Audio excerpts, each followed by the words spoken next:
Što se tiče vašeg pitanja na koje to zemlje još možemo računati, rekao bih sljedeću stvar. Pa imamo li izbora? Hoćemo li da idemo sa Sjedinjenim Američkim Državama? Hoćemo da idemo sa onima koji hoće da nas unište? Sa onima koji su ubijali ovaj narod? Sa onima koji su rušili mostove?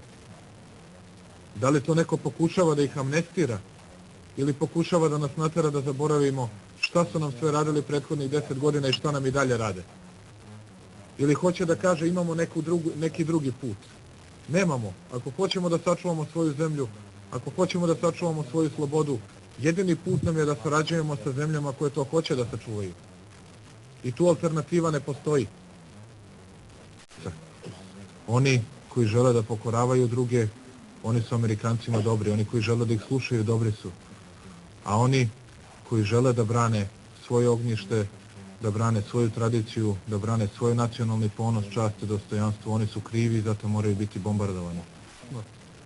Zato što žele po svaku cenu da nam dovedu američke okupatore ovdje i da kažu to je demokratija.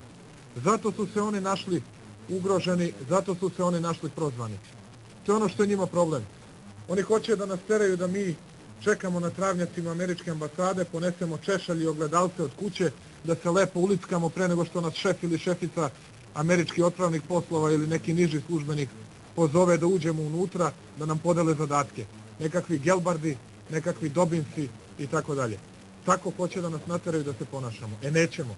Mi hoćemo da sarađujemo sa onima koje ti isti Amerikanci bombarduju, koje Amerikanci ubijaju. Hoćemo da sarađujemo sa tim narodima, sa tim državama i sa takvim progresivnim političkim partijama.